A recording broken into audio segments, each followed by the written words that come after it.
नमस्कार दोस्तों, हमारी आज की कहानी है ननद ने भाभी के मायके से आई हुई मिठाई के लिए भाभी को मारा ताना। बाद में जो हुआ देखकर हैरान रह गए। कहानी पसंद आए तो चैनल को सब्सक्राइब जरूर करें। हर्षा आज ही अपने ससुराल से मायके आई थी।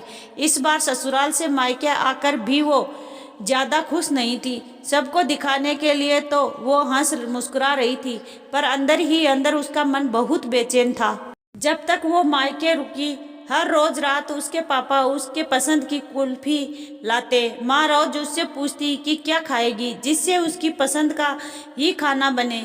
आखिर इतने दिनों के बाद मायके आई थी तो सबका लाड दुलार मिलना ही था। इतना लाड मिलने के बाद भी वो इस बार अंदर से वो खुशी महसूस नहीं कर पा रही थी जो उसे हमेशा होती थी। दिन निकलते गए, ससुराल वापस जाने का समय भी नजदीक आ गया था। शारदा जी बेसन के छानते हुए उससे पूछ बैठी कि इस बार ससुराल में उसके पसंदीदा बेसन के लड्डू ले जाएगी या पिछली बार की तरह भूल जाएगी। माँ की बात सुनते ही उसे जब वो पिछली बार मायके से ससुराल जा रही थी वो दिन याद आ गया। पिछली बार भी शारदा जी ने उसके मनपसंद बेसन के लड्डू, मठरी और अपने दामाद जी के पसंदीदा तिल के लड्डू बनाए थे, पर हर्षा जानबूझकर लड्डू वहीं छोड़ गई थी, क्योंकि जब वो पिछली बार ससुराल से मायके आई तो उसकी ननद ने चलते वक्त ही बोल दिया था कि लड्डू छोड़ दिए, और शारदा जी ने कहा कि वो लड्डू ले जाना भूल गई। अब इस बार क्या बहाना बनाए, वो इस सोच में गुम थी कि तभी शारदा जी उसे हिलाते हुए बोली, कहाँ खो गई लाडो। हर्षा ना सच बता सकती थी ना ही झूठ बोलना चाहती थी, तो अपनी माँ के गले से लिपट गई और बोली, माँ इस बार लड्डू रहने दीजिए, अब मैं लड्डू खाकर बोर हो गई हूँ। आप एक काम करिए, मेरी ननद और सासू माँ को काजू कतली बहुत पसंद है, पापा से कहे वो ही मंगवा दो बाजार से, आपकी मेहनत भी बच जाएगी। पर हर्षा बेटा, तुम तो काजू कतली को हाथ भी नहीं लगाती थी। शादी से पहले तुम्हें तो मेरे हाथों के बने लड्डू ही भाए हैं हमेशा, फिर इस बार इससे पहले।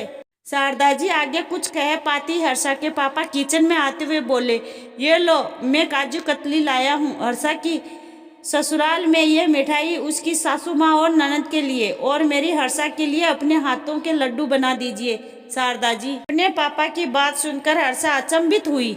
उसने अपने पापा की तरफ नजर उठाकर देखा, जो उसे चुप रहने का इशारा करते हुए रसोई घर के बाहर आ गए। पीछे पीछे हर्षा भी आ गई, और इससे पहले वो अपने पापा से कुछ सवाल पूछती, उसके पापा बोल पड़े, तुम्हें क्या लगा बेटा, तुम्हारे पापा की आंखें बूढ़ी हो गई है और मैं तुम्हारे चेहरे की परेशानी पढ़ना भूल चुका हूँ। शादी करके पराए घर गई हो बस दिल में, आज भी मेरी छोटी सी लाडो ही हो तुम्हें परेशान देख अर्चित जी हर्षा के पतिदेव को फोन लगाया था। बातों बातों में उनसे तुम्हारी परेशानी पता लगाने की कोशिश की। उनसे तो कुछ पता नहीं लगा, पर बीच में ही फोन तुम्हारी सासू माँ ने छुड़ा लिया। तब उनकी मीठी बातों से मुझे समझ आ गया। अपने पापा की बात सुन Harsha thank you so much पापा बोल अपने पापा के गले लग भावुक हो गई। लड़कियां जब ससुराल जाती है तो अपने मायके में अपनी बहुत सारी यादों के साथ अपनी माँ के हाथ के बने खाने और स्वादिष्ट पकवानों को भी बहुत मिस करती है। मैं भी उनमें से एक हूँ, इसलिए जब भी मैं अपनी माँ के पास जाती हूँ तो उनके हाथों के बने अपने पसंदीदा खाने और मिठाइयों को जरूर बनवाती हूँ। तो जल्दी जल्दी बताइए कैसी लगी कहानी आप लोगों को, कमेंट करके जरूर बताएं, और अगर मुझसे कोई गलती हो गई हो तो क्षमा प्रार्थी हूँ। धन्यवाद।